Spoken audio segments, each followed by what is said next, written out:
Sa tuwin ay naaalala ka sa pangarap.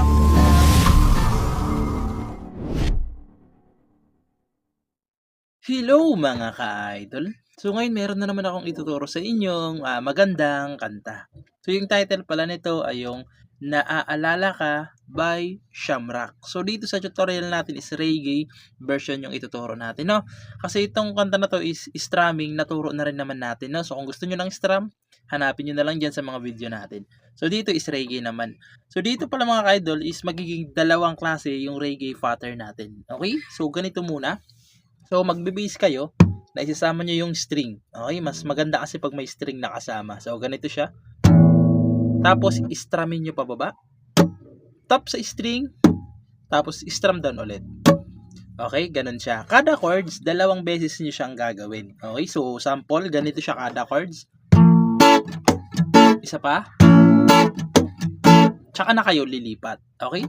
Pag yung chords naman is nasa loob ng open close parenthesis, isang beses na lang. Okay, so ganito na lang siya pag nasa loob ng open close parenthesis.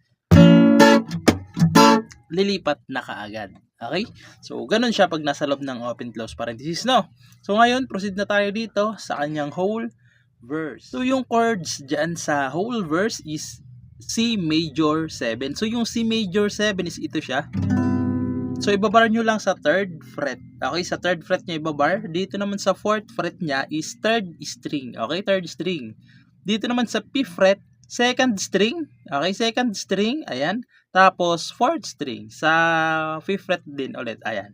Ganyan yung itsura ng C major 7. Ayan yung tunog nya. Sunod is B minor. So, yung B minor is yung normal lang. 2nd fret nakabar. Sa 3rd fret, 2nd string. Sa 4th fret, 4th string, tsaka 3rd string. Okay, B minor. Yung dalawang chords na yan, yung C major 7 pati B minor, 3 times nyo silang gagawin, yung tatlong chords. Pag nagawa nyo ng tatlong beses yung dalawang chords na yan, dalawang chords, pupunta na kayo ng A minor na may open close parenthesis na. Okay, so yung A minor sa 5th fret nakabar, 1, 2, 3, 4, 5. Ibabar nyo sa 5th fret. Sa 7th fret ay 5th string tsaka 4th string lang. A minor. Tapos D na may open close parenthesis din.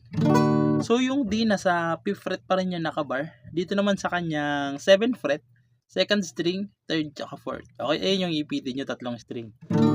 Ayan yung D. Tapos pupunta kayo ng G na walang open close parenthesis. Okay, so yung G nasa 3rd fret, sa 4th fret, 3rd string. Sa 5th fret, 5th string, tsaka 4th string. Ayan yung G na walang open close parenthesis. Okay? So yung lahat, okay? Lahat ng chords na yan, dalawang beses nyo silang gagawin. No? So sasampulan ko kayo, pero isang beses lang para hindi tayo makopyright. No? So ganito siya kapag sinampulan. Kay sarap ng may minamahal. 3 times muna yung dalawang chords. Ang daigdig may kulay at buhay, at kahit na may pagkukulang ka, isang halik mo lang, limot ka na. Tapos another ulit. Okay? Okay? Kasi dalawang beses nga, babalik naman ulit kayo sa verse. So dun sa part ng kay sarap ng may minamahal, asahan mo. So, doon kayo babalik sa part na yan, okay? Kasi 2 times yung gagawin yung chords na yan. So, proceed na lang kagad tayo sa chorus. Doon sa part ng chorus na sa tuwin ay... So, doon na lang kagad tayo. Proceed na. So, ngayon, proceed na tayo sa anyang ko. So, yung chorus dyan, kung mapapansin nyo, lahat ng chords is nasa loob na ng open, close parenthesis, no? So, yung chords dyan is G. So, naturo na natin yung G, no? So, hindi na natin isa-isa yung chords kasi naturo na natin kanina. Ayan, G, B minor, A minor, tapos D.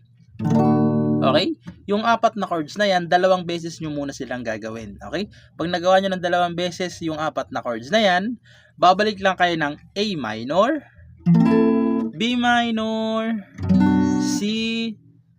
So yung C kasi hindi pa natin naturo yung C, no? So sa 3rd fret lang nyo ibabar yan. Dito naman sa kanyang 4th fret, 5th fret, 2nd string, 3rd, tsaka 4th lang. Okay? Para kayong naka-D na nakababa lang ng 2 fret. Okay? Ayan, C. Tapos babalik lang kayo ng B minor, A minor ulit, D, G. Okay? So ulitin ko lang, no? Lahat ng chords is nasa loob ng open, close parenthesis. Okay? Pagkatapos niya ng chorus, babalik lang kayo ulit sa verse, no? So ganito naman siya sa chorus para mas maintindihan niyo kung paano siya tugtugin. So ganito siya.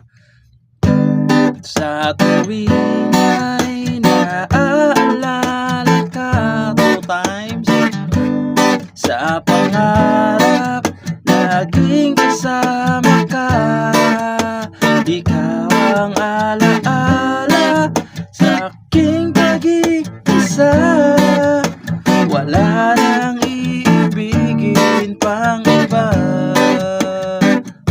Tapos babalik ulit. Ay sarap ng may minamahal. Okay, babalik lang ulit kayo sa ganong verse. Okay? So yun lang naman. Sana naintindihan nyo itong tutorial natin at nagustuhan nyo, at syempre, good luck sa bago nyong matututunan.